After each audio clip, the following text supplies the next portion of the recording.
Welcome to a new case. Don't forget to subscribe to the channel and come back for a new real case. Thanks for watching. On February 24th, 2005, 38-year-old Rosie Essa left her home in Cleveland, Ohio, for what should have been a simple trip to the movies.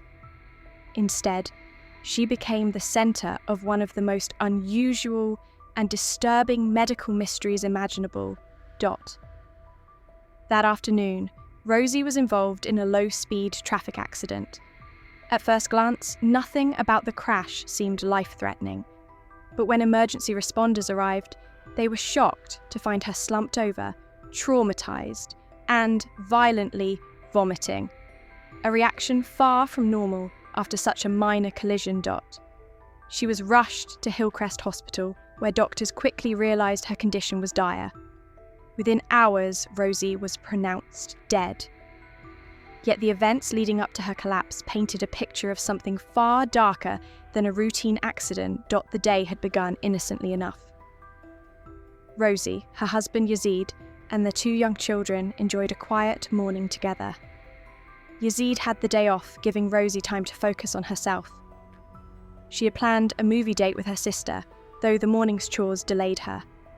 Finally, ready, she grabbed her keys, hurried to her Volvo SUV, and set off around 1:53 p.m.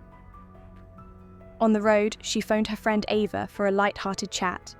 Mid-conversation, Rosie suddenly confessed, "I feel awful. Something's not right." Moments later, her voice faded, and she lost consciousness. As she drove slowly down Wilson Mills Road, her behavior grew erratic. The short 10-minute drive became a struggle, her car swerving, veering across lanes until it struck another vehicle.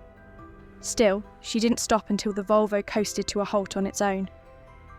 A passing medical professional noticed the SUV pulled awkwardly to the side. Rushing over, she found Rosie slumped in the driver's seat, her eyes wide open, struggling to breathe and vomiting uncontrollably. She immediately dialed 911. Soon, police and paramedics arrived. Rosie was rushed to the ER while officers searched the scene for clues. The accident didn't make sense. The car was barely damaged, yet Rosie's condition was critical. In the hospital, doctors worked frantically. They inserted a breathing tube, administered drugs to regulate her heart, and tried to stabilize her. But her heart rhythm remained dangerously unstable. The strangest part? She had no trauma, no visible injuries, nothing that explained why her life was slipping away so quickly. As one emergency physician later reflected, "Here we had a previously healthy woman. She vomited, collapsed, became unresponsive, yet there were no injuries. Could it have been a ruptured brain aneurysm, a massive hemorrhage, or maybe a sudden tear in the aorta?" Whatever had happened to Rosemarie Essa, it was no ordinary accident. It was the beginning of a chilling medical mystery that would leave even seasoned doctors grasping for answers. Meanwhile, Yazid was called as soon as Rosie was taken to the emergency room. He was at home with the kids when he got the call from the hospital, so he quickly drove over to Rosie's house and asked them to watch the kids, while he rushed to Rosie's side at the hospital. The doctors asked Yazid if Rosie had any medical history that could explain why she wasn't responding, but Yazid told them that Rosie was completely healthy. Tragically, after 40 to 45 minutes of intensive treatment, Rosie still wasn't responding, and an hour after arriving at the hospital, her condition didn't get better, and she was pronounced dead. But this small car accident was about to bring some hidden secrets to light. Dominic Rosie, Rosie's brother, and a lawyer by trade, made a number of difficult calls to tell everyone, including Rosie's best friend, Eva McGregor. When Rosie was only 4, she met Eva, who was 15 at the time and working as a babysitter at Rosie's house.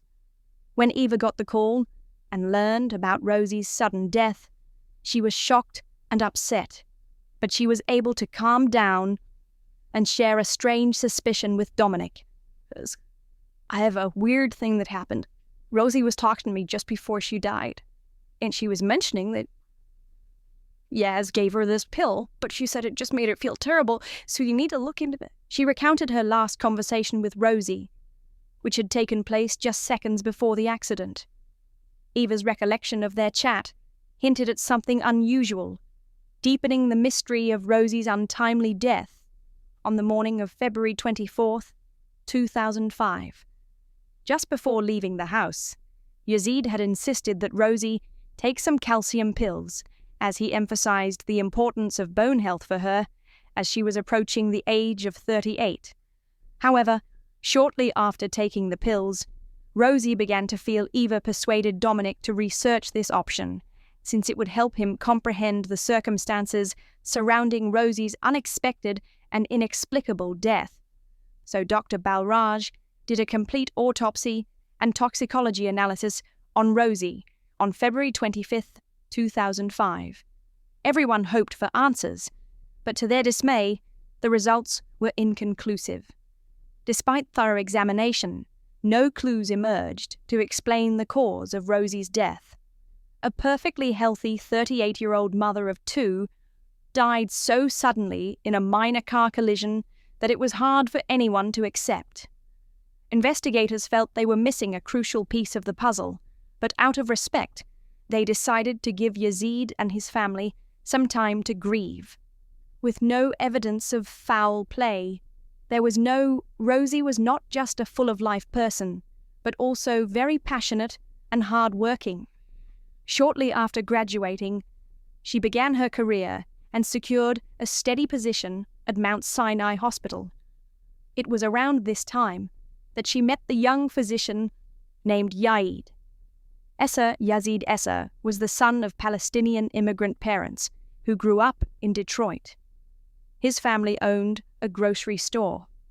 It was there in 1995 that Rosen and Yazid fell in love and married on September 11th, 1999. Their family quickly grew with the birth of their son Armand in 2000 and their daughter Lena in 2002. The loving couple even planned on having a third child to add to their happy family. The family thought, well, this is great because, little, handsome guy. We all seem to, he's just so nice and warm and fuzzy. And so they embraced him and they moved into a lovely neighborhood. And you have a doctor and a beautiful wife. And then they have two little kids not long after. So perfect couple, perfect family, perfect everything. As a result of the background check, the detectives did not find any suspicious information to look into. To find answers, they resumed their investigation. This investigation was going to bring new surprises and shocking twists to the case. They started by re-interviewing several witnesses and hospital staff in the hopes of finding something they might have missed the first time around. It was during these interviews that they noticed something odd about Yazid's reaction to the news of his wife's death. Instead of showing the expected grief, he acted strangely detached and didn't seem to care about that his behavior was strange. The investigators were interested in Yazid's strange behavior because they found out more disturbing information soon after the accident. Yazid sent a surprisingly calm text message to everyone saying, "I just wanted to let you know that Rosie died yesterday in a minor car accident. She will be missed." Given the situation, the casual tone of the message was shocking. What was even more strange was that Yazid didn't ask any questions about his wife's death. He just believed that the car accident was the cause without asking for more information. 2 weeks after Rosie's untimely death, the police chose to contact Yazid. They wanted to talk to them, not because they thought there was foul play, but to find out more about his version of what happened on the day of the accident. They called Yazid and politely asked if he could come down to the police station to give a voluntary statement. The detectives reassured him that it was a normal process that would only help them figure out what had happened. Their only goal was to learn more about what had happened and see if Yazid's story would lead them to any new information. she wanted to go see a movie with her sister. She was running a little way. I chew after all one. I didn't apply. That everything went on. Oh, rätt. Så jag nöjde det på för vi där ute. Gobal. Saying that she bit of I. Or actually, that plate. It bothered me though. She taking many over-the-counter meds or vitamins to supplement. She was taking a vitamin occasionally. Well, one of the told go meet your spice back if a calcium supplement. And then the what you like, stupid calcium. That they were baby. To calcium. I can't see how that would below the bullet then. Well, did she start taking the vitamins? Prenatal vitamins? Are they thinking, any of this had to do with anything? We don't know. I mean, at this point, where you have somebody who's 38 years old, I know. Suddenly she dies and nobody can help her. It's kind of like, what happened?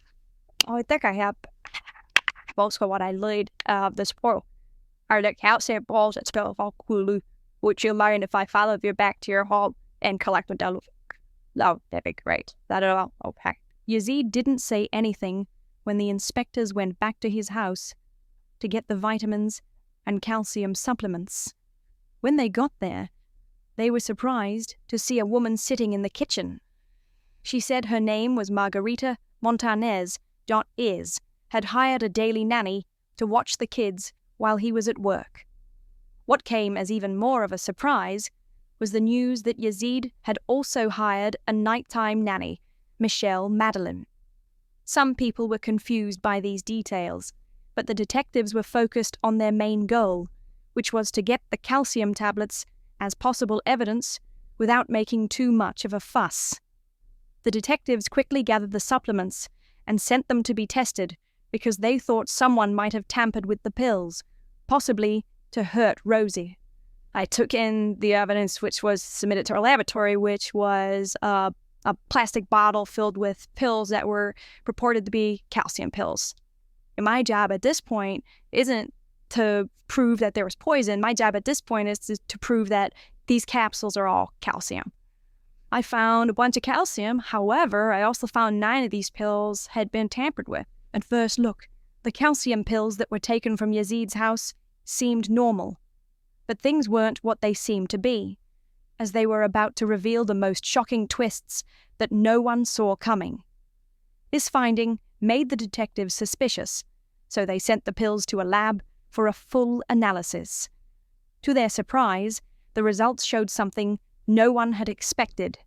The 9 pills contained cyanide. Cyanide is a poison that can kill, but it is not usually checked for in regular toxicology checks. To find cyanide, a careful and specific study is needed. It's not something that would normally show up unless someone is specifically looking for it.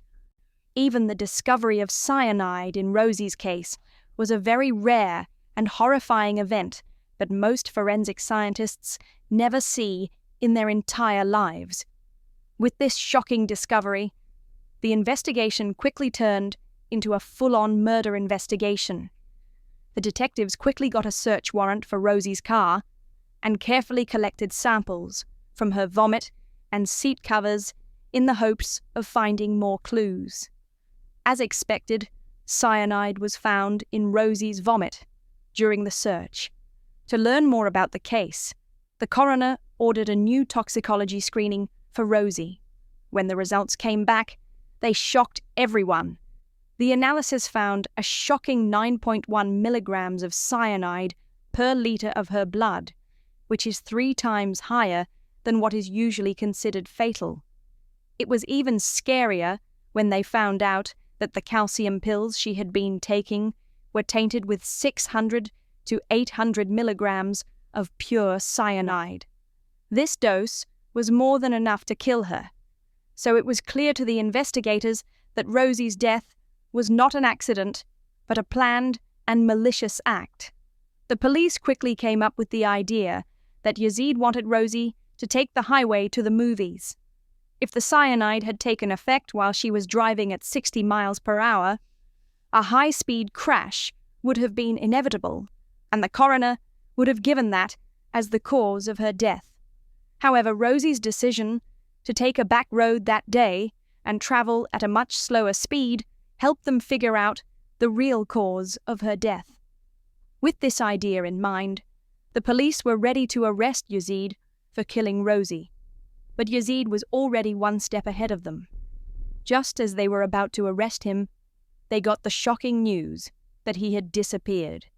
Once Yazid had turned over the calcium tablets, and it would be highly likely once they were tested that the cyanide would be found. At that point in time, then the focus would come down on Dr.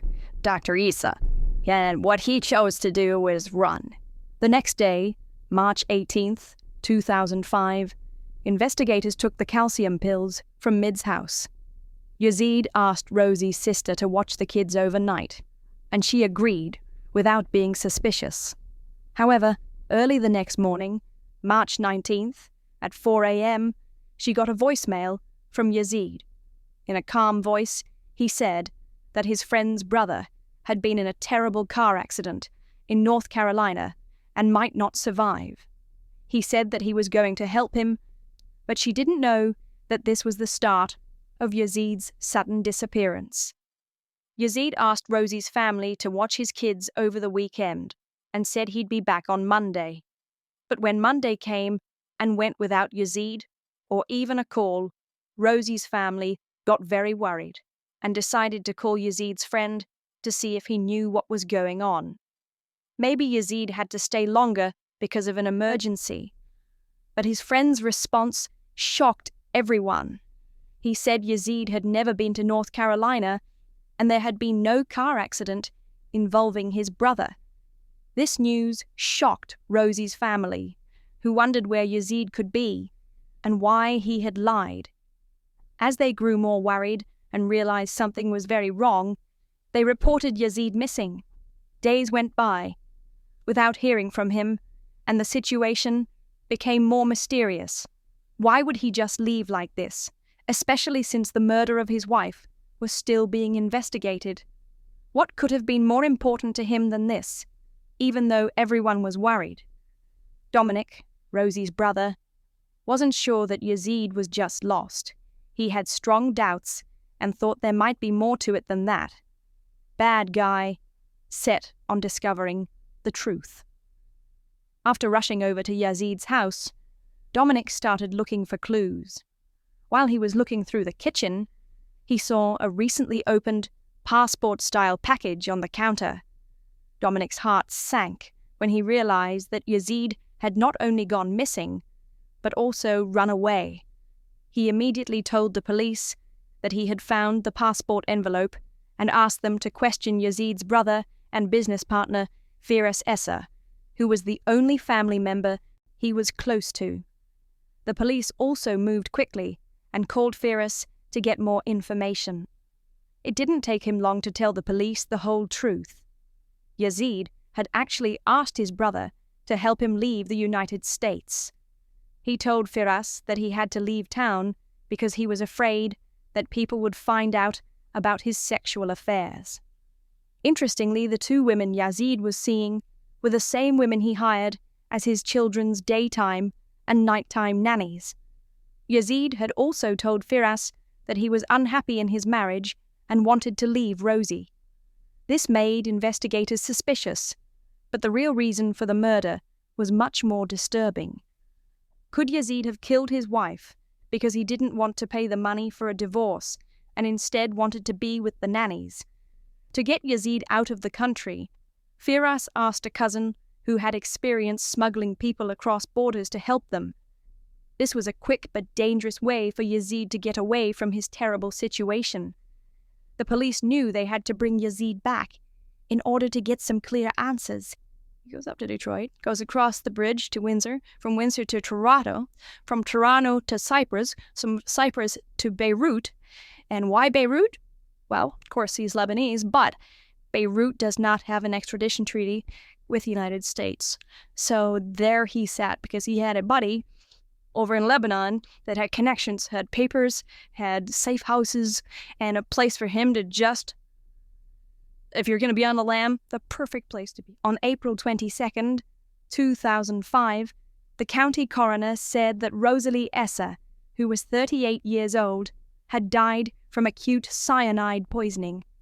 This led a grand jury to indict Yazid on charges of aggravated murder. However, there was a big problem. Yazid had already fled to Lebanon, which does not have an extradition treaty with the United States. This made it very hard to bring Yazid to justice because the legal systems of the two countries did not make it easy to transfer fugitives. He made a new life for himself literally in Beirut, in Lebanon, which did not have an extradition policy with the United States at the time. He left behind his children. I think he probably knew that the DiPuccio family would step up and care for them as they have. It was bizarre, though, the fact that he thought it out and was able to do what he did so efficiently and in such a calculated manner. Yazid carefully planned his escape. He went to Lebanon to start a new life, and a friend helped him make important links, get new IDs, and find a safe place to stay. Back in the US, investigators and the FBI took a long time to put everything together. By the time they realized Yazid had run away, 3 months had already passed. This gave Yazid plenty of time to settle down and disappear into his new life. The authorities couldn't bring him back. All they could do was issue plea deals in the hopes that Yazid would return voluntarily to answer for the murder of his wife Rosie. But Yazid had other plans. When he got to Lebanon, he changed his name to Maurice Khalif and disappeared. In just 3 months, he also started dating Neela Suki, a 38-year-old school teacher, and drastically changed his appearance. He started wearing glasses and went for a sharp, sophisticated look to avoid being caught. Surprisingly, Yazid didn't try to hide his crime from anyone. He seemed to enjoy his new life, sure that he had gotten away with it. While the FBI and investigators in the US were pleading for his return, Yazid was doing well in Lebanon, enjoying his newfound freedom and the comfort of his carefully constructed new identity. He is living the playboy life. He is just having a great old time. So much so that the guy that was his patron in Lebanon said, "I need you to be quiet. I need you to shut the hell up about being so bold about everything," because he would apparently get, happy in the nightclub and say, they say I'm a killer. Ha ha, I could be a killer. After starting dating again, Yazid made a new email address called fugitive@hotmail.com and used it a lot.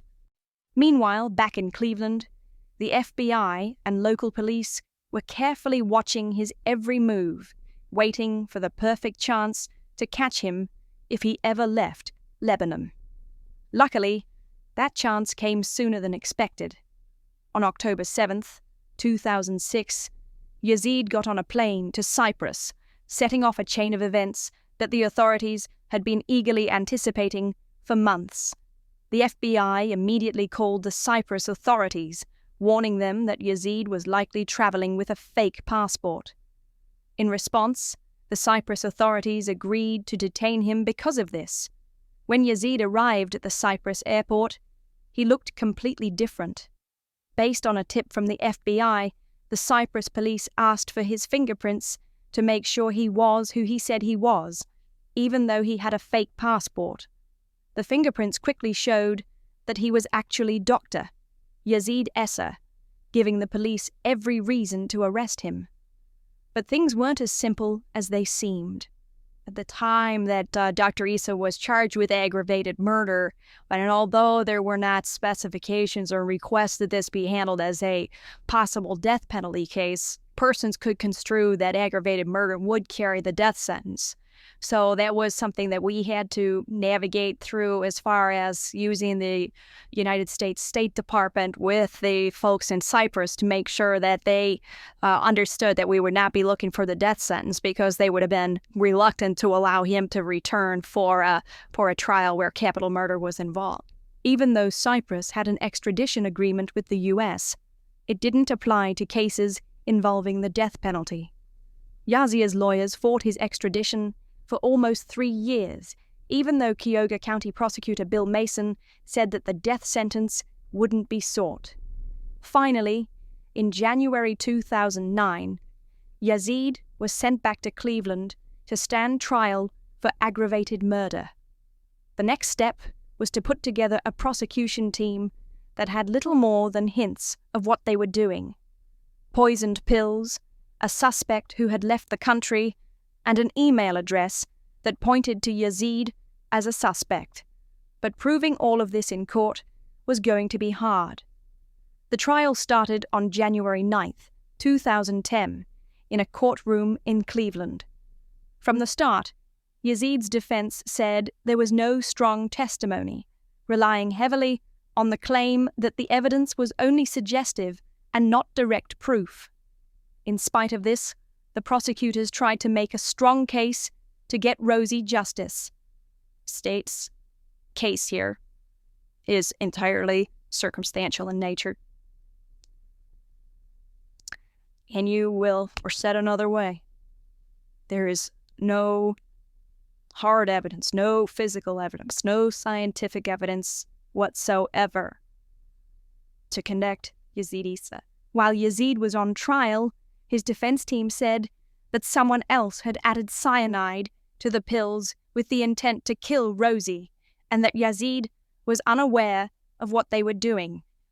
The prosecution, on the other hand, called 80 witnesses to counter this claim. Yazid's brother Firas gave the most convincing testimony against him. This evidence was very bad for Yaz's defense because it made him look less trustworthy and suggested he had something to do with Rosie's death. Why did he tell you that he gave the pill to his wife that killed him? Sometime after she passed away, so sometime within those 2 or 3 days. Those days kind of blur together for me because it was a pretty bad period. We'll just lost somebody we love. And when you had that conversation with him about that, did you ask him, well, who possibly could have put cyanide into those pills?